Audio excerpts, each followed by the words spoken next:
beloved ones, and welcome to Unity of Washington, D.C. and our hour of transformation. I'm so glad that you could be with us this morning and worship with us in this new format, for we are coming to you live.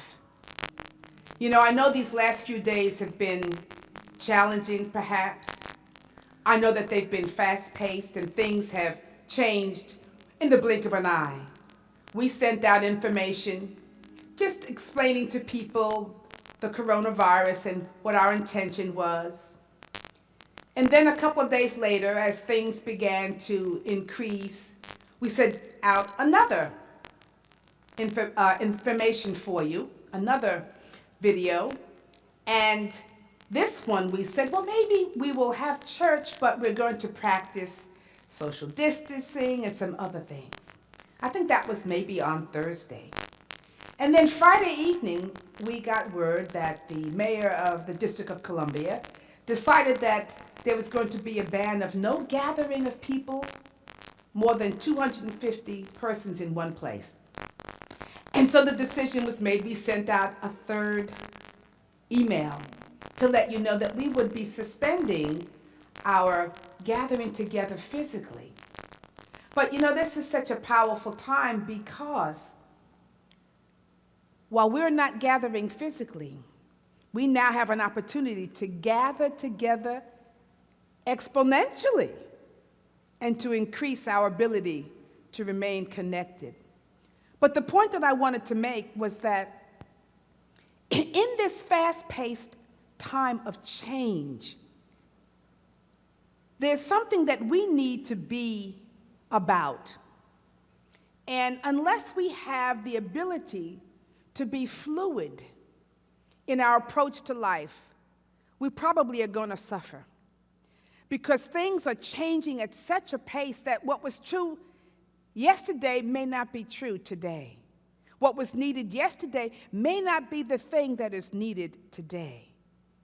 And so if we're a type of person that is used to having structure, to having things organized in a particular way, to have things unfold, and now all of that seems to be disrupted, that we have to change and we have to do things differently. And it's unnerving. But if we could adopt a new normal, and the new normal has to do with our ability to be fluid, our ability to move, not only to be adaptable and flexible, but I like the word to be more fluid. You know I love definitions, and so I looked up this morning the definition of what it is to be fluid. And one of the definitions says, having fluid is having particles that easily move and change their relative position without a separation of the mass. I'll read that again. Particles that easily move and change their relative position without a separation of the mass, and that easily yield to pressure. That's a deep one. Easily yield to pressure. Capable of flowing. Likely or tending to change or move. Another definition for fluid is characterized by or employing a smooth, easy style. Smooth and easy as a style, as a way of being. And this third one says that to be fluid is to be available for a different use. I like that one too. Because when we get so rooted and grounded in our positions, in our beliefs, in our stance, in our perspective, it's hard when something new enters into our awareness. And we struggle with a sense of conflict and resistance. Whereas if we were fluid, we'd be available for a different use, a different perspective, a different set of beliefs, a different understanding that enables us to move smoothly and easily, that we can actually yield under pressure. And we'd have to all agree that the times that we're living in right now are filled with a sense of pressure. People are experiencing anxiety and stress. But if we could adopt a new consciousness that says, I am a fluid being, I move with grace and ease, I'm able to adapt to the situation and to change my relative position in any given moment or time. And we can do that when we allow ourselves to get centered in the flow of life, recognizing that things are going to change, and things are changing rapidly. Change is good. It's good when we understand that part of evolution is about moving, growing, expanding. Now, granted, we are under some interesting times, especially with this coronavirus. And we're even coming to you via live stream because we are not able to be present with each other physically.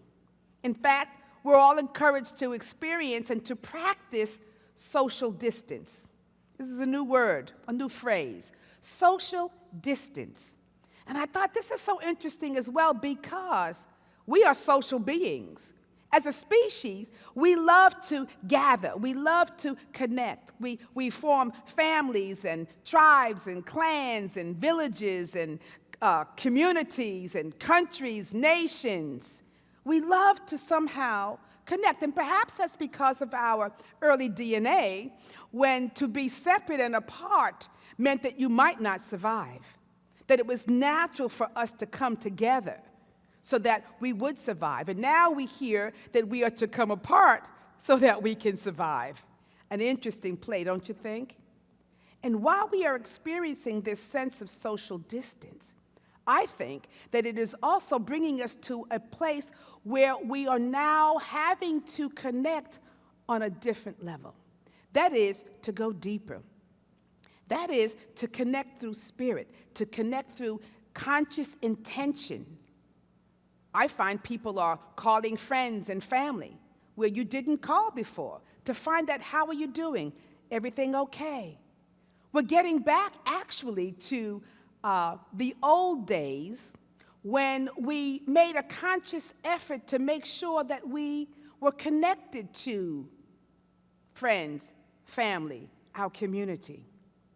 And so we're using this social media, and I don't know how social it is, but I find it interesting that it's called social media. But this technology can serve us very well. While we are sensing a sense of separation and distance, through this technology, we can come together and still be with one another. And so I'm looking at what is happening now on a global scale that is causing all of us to pause, to stop, to be still, to come apart for a while, so that once again we can find our center. Once again we can recollect and come back to that deep sense of self, but the sense of self that is now a part of the greater community. The scripture says, "Be still and know that I am God."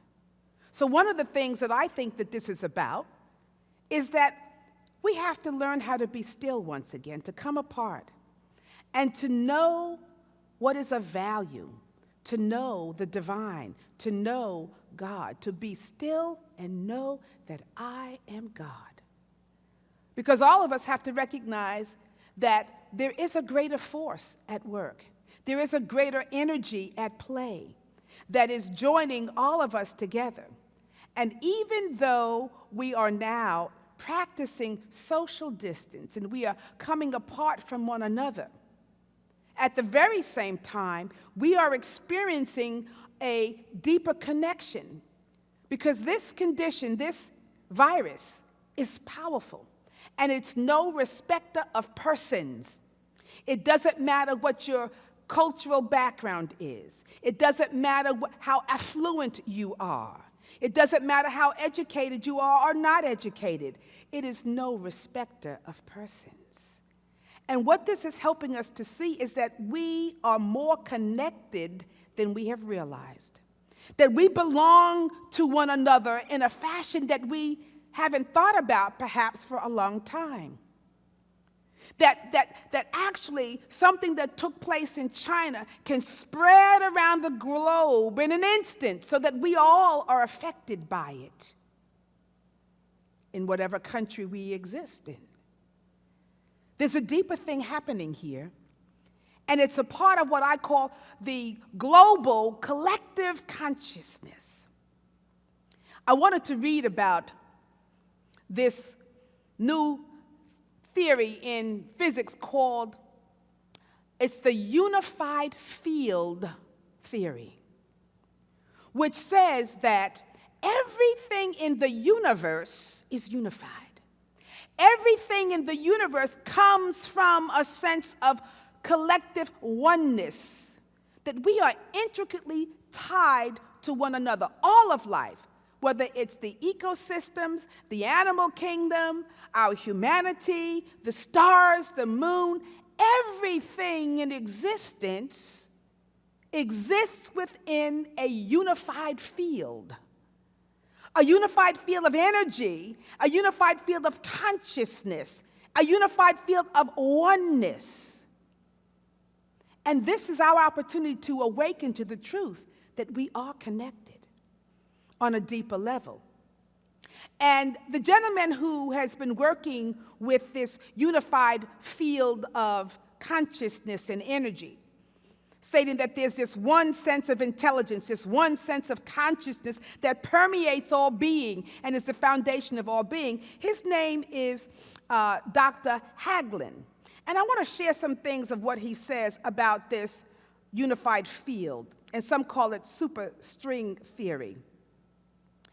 And he says the consensus among leading theorists is that the unified field exists. These are physicists who are studying the nature of life and consciousness. He says, what we've discovered at the foundation of the universe is a universal field where all the forces and particles of nature are unified as one. They are ripples on a single ocean of existence. We're ripples in the wave of existence. And each of us, by our presence, by our thought, by our vibration, creates a ripple in the field of consciousness, in the field of being. And so he says, if this non-material field is the essence of everything, it is also the essence of individual and collective consciousness. If the unified field is at the core of everything, meaning everything is connected, and it's at the core of everything, it's even at the core of our bodies, he asks, is it also at the core, hidden deep within our own minds as well? And Dr. Hagelin says, yes. And if we go deep enough in meditation, we can experience this core reality, this field of unity within. Now, this is important because he's done research that says that when we consciously come together in mind, in thought, and in, let's say, the practice or technique of meditation, that there is a rippling effect. Not just what occurs within our own individual beings, but we are actually affecting the collective, the unified field of consciousness. It's very powerful.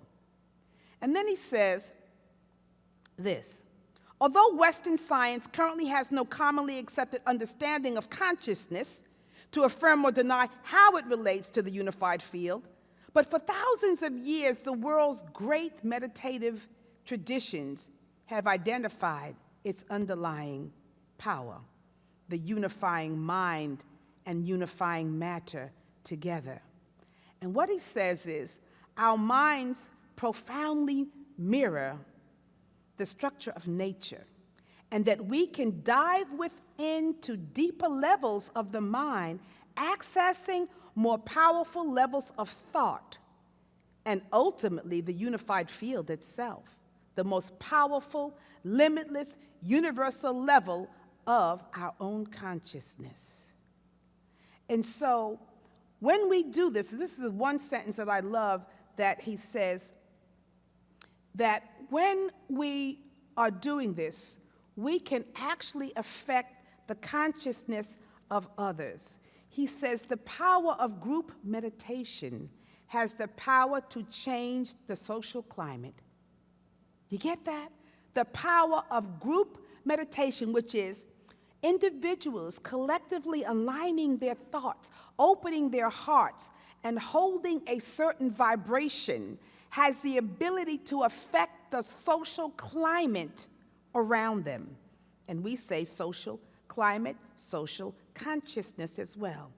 And he says, since the unified force field is an all-pervading field at the basis of consciousness and matter, when unity is enlivened in the individual, meaning when we get ourselves together in alignment, heart, mind, body, soul, that when the unity is enlivened in the individual, unity is enlivened everywhere.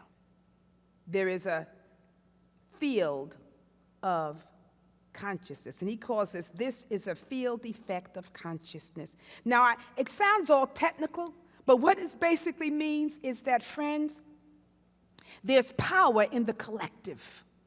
Power in the collective consciousness, because we are all a part of this unified field of consciousness. And there are many, many levels. So as we go within and practice our own internal sense of peace and calm and stillness, not only do we delve deeper into our own field of being at one-ment and being in a place of one-ment, but that we actually then begin to transcend beyond our individual sense of oneness into the oneness of the all, into that field that connects us all. So we actually have an expanded consciousness of oneness, the expanded consciousness of the divine source, the creative source of all being, the knowingness of all. So we then are affecting all life by our very being.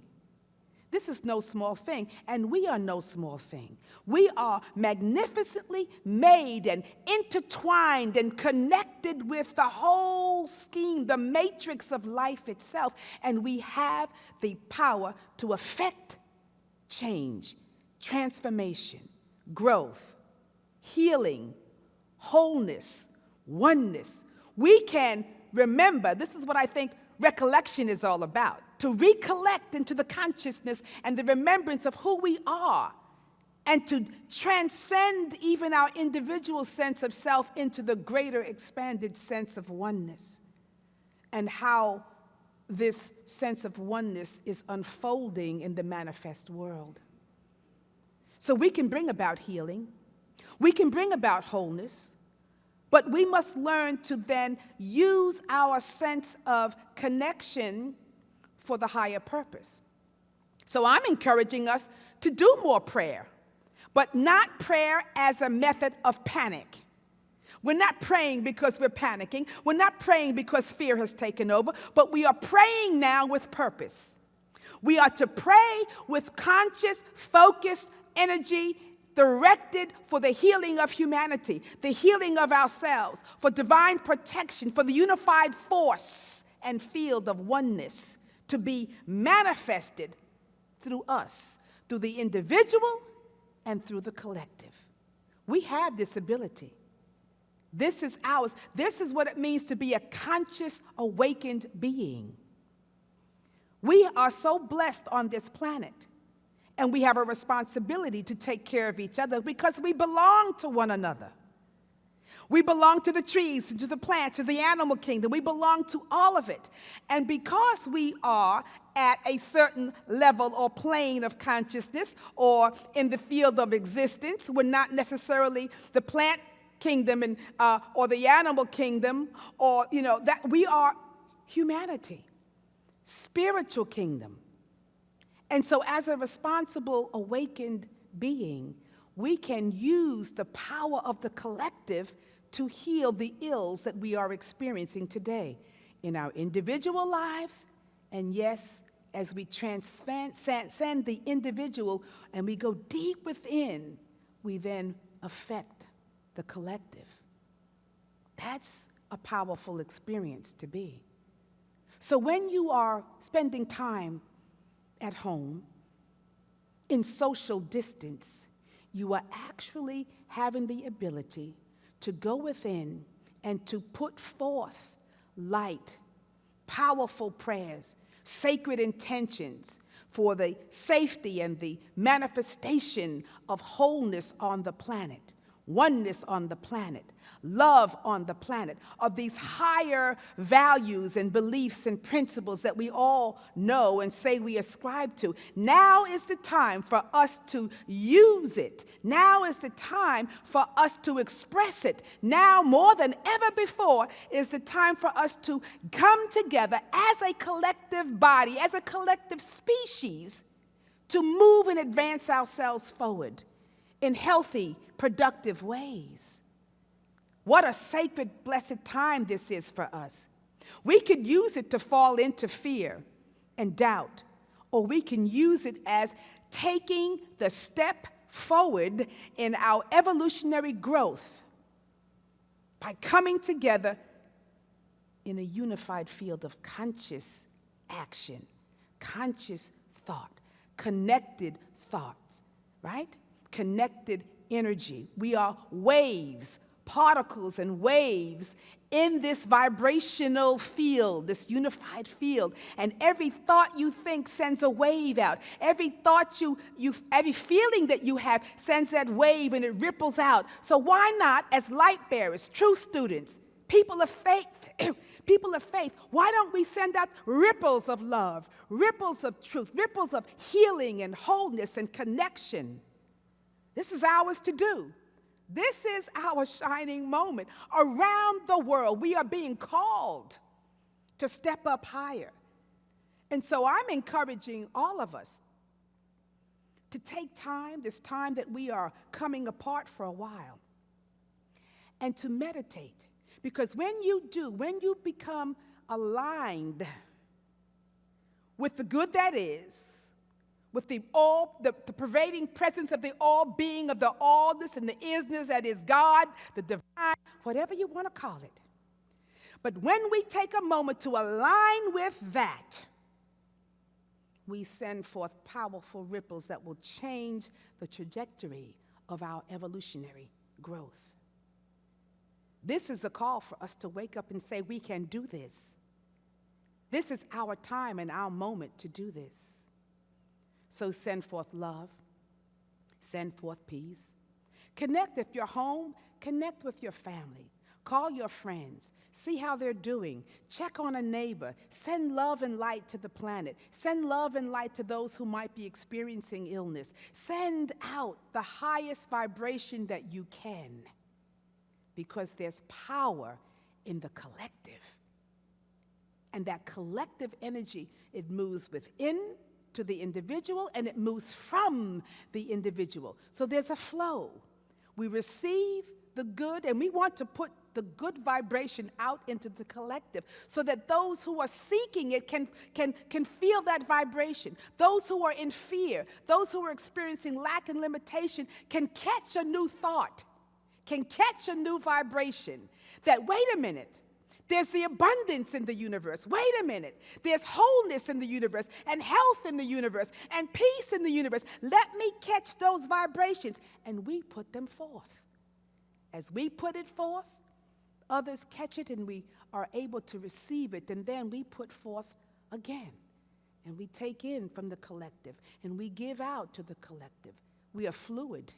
You see, we're not static beings. We're fluid in our position, fluid in our beliefs, fluid in our understanding. But what we are doing is we are moving with grace and ease, not fear and trepidation, grace and ease. So I'm going to invite you to take this time to really bless this world, bless all of us, because as I become unified within my being, As I become still within my being, as I find that place of peace and assurance, I begin to vibrate. And that simple vibration allows someone else to catch that feeling, to catch that thought. And they too enter into the field, that unified field. Wait, peace is possible. Healing is possible. And so we have a call. We're coming together for this sacred purpose of understanding who we really are and what this time is signifying. And so we're boldly going to continue to do the work of peace, to do the work of establishing power, and to not live in fear. We will have some things that we must do in the outer. We will prepare. We will take note to do the outer activities, whether it's washing our hands, keeping our social distance from people, being sacred in our intention. Yes, we must do all of that. But the primary thing to do is to let that peace, that presence, that power that you are begin to take root in your being, so that all of your actions are not coming from fear, they're coming from faith. It's not coming from panic, it's coming from purpose. We are called to a higher purpose, this purpose of oneness. And so I'd like us to take a few moments to harness the energy through meditation, through sacred intention. And again, meditation, for those of you who may or may not be experienced in meditation, it is simply taking your capacity to open the heart and to think on those higher thoughts and to rest your consciousness upon something that is pleasant and truthful. Peace, harmony, love, light, understanding. And in this instance, wholeness, health, oneness.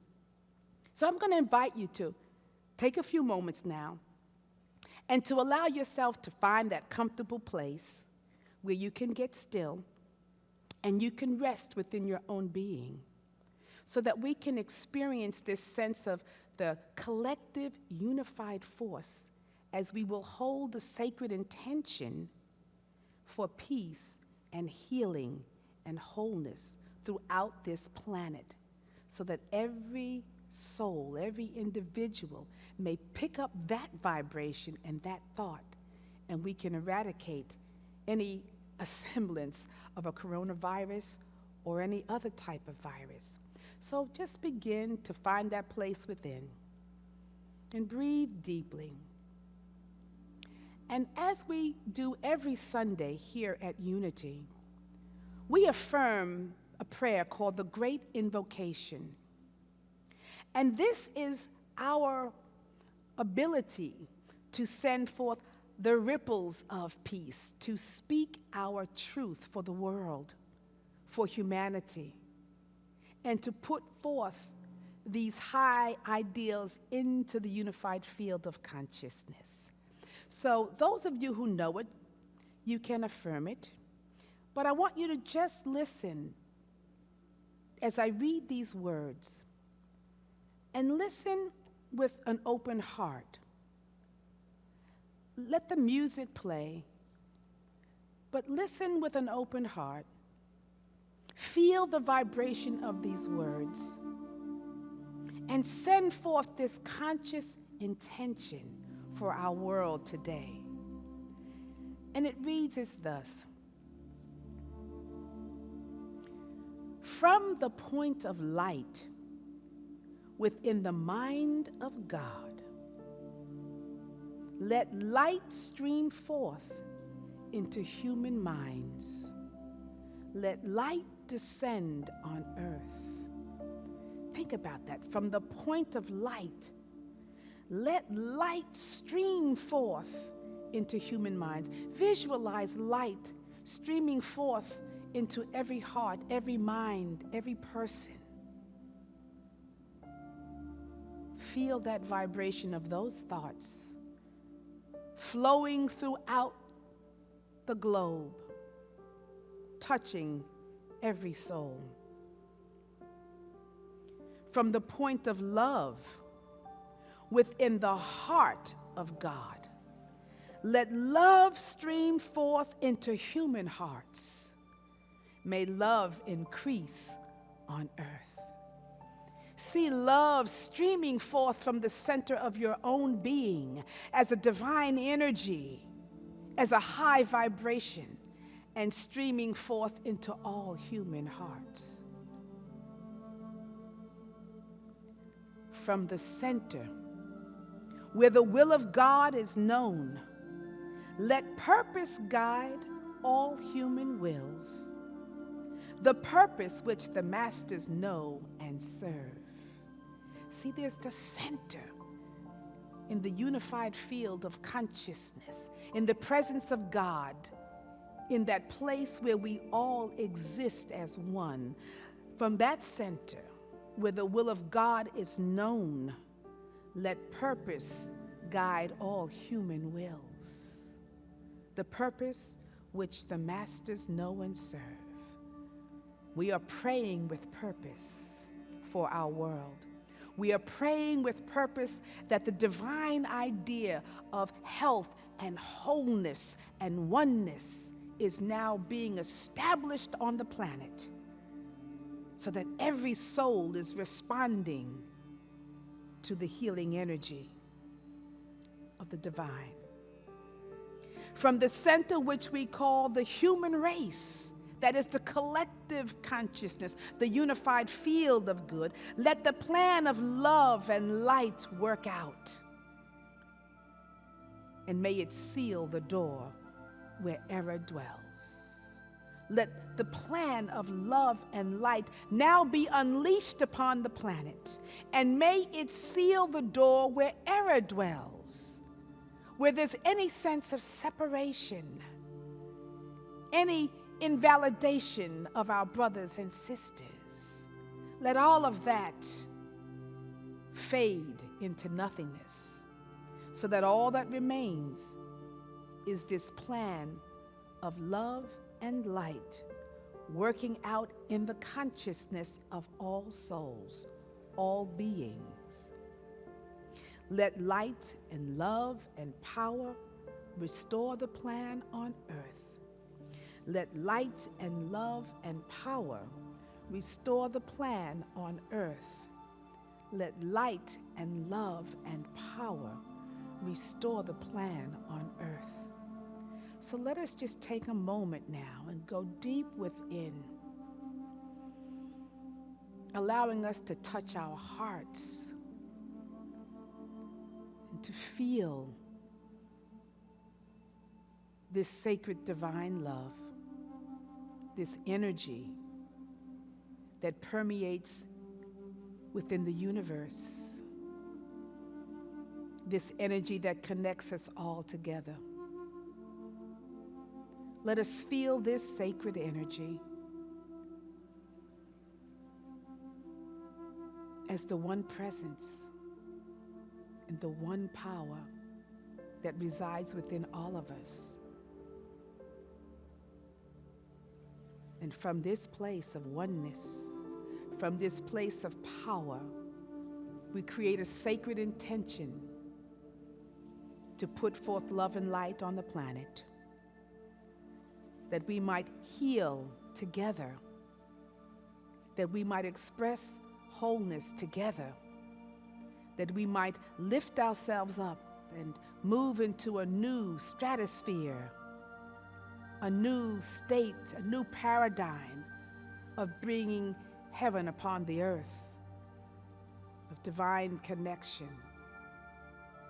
This is our task. This is our vision. This is our promise, our potential. So just rest for a moment in the sacred place of your own heart. I am open-hearted. I am a radiating center of love and light, and the whole power of the universe flows through my being now. the whole power and potential of the divine flows through my being now. My consciousness is one with the one. My consciousness is elevated beyond the self to the collective self, the divine self, the divine presence that is permeating the life upon this planet. Every soul is blessed. Every living thing is being healed and transformed into a new expression.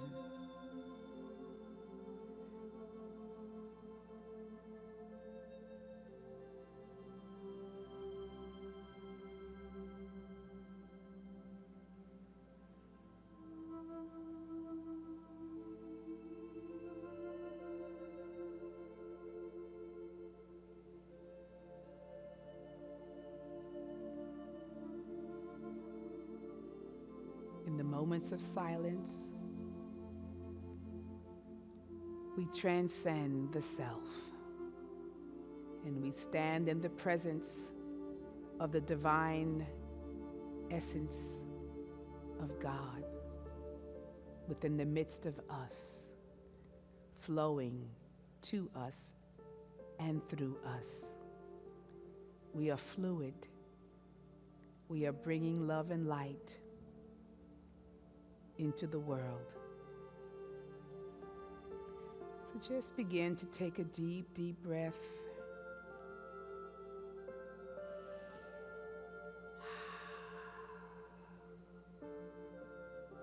And once again, take another deep, deep breath. Let it move throughout your body, bringing that healing vibration, the vibration of light that gives life to the body, to the mind, to the heart, to the soul. And offer your gratitude and your thanksgiving. Thank you, thank you. And so it is, and so it shall be. Amen and amen.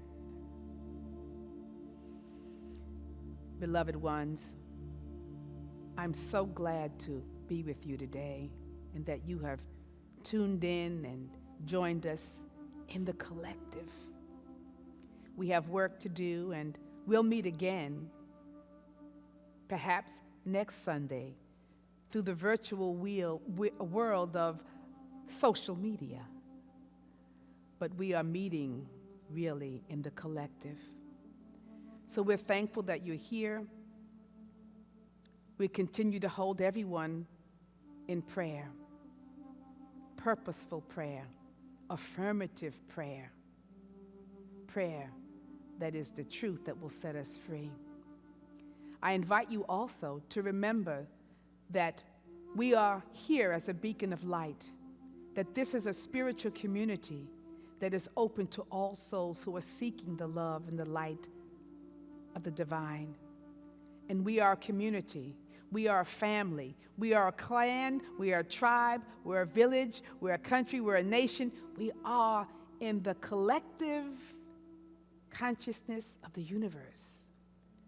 But as we are showing up as Unity of Washington, D.C., I'm going to invite you to continue to remember us and to please, if you can go to our website and send in your tithes or love offerings if you're so moved to do that, because we're still here and we will be here throughout this experience. You can send your tithes in. I'm almost by mailing it in. You can go onto our website, I think, and hope that the information is up on the screen, but you can mail it in to 1225 R Street, Unity of Washington, D.C., or you can go to our website, which is UnityOfWashingtonDC.org. UnityOfWashingtonDC.org. And you can donate online as well. or through our PayPal experience, whatever way is convenient for you. But we appreciate and are grateful and thankful for all that you do and for joining us in this collective, conscious environment of reaching now out beyond our literal walls into the world so that we can truly create a wave of peace, a wave of love, and a wave of healing energy and vibration.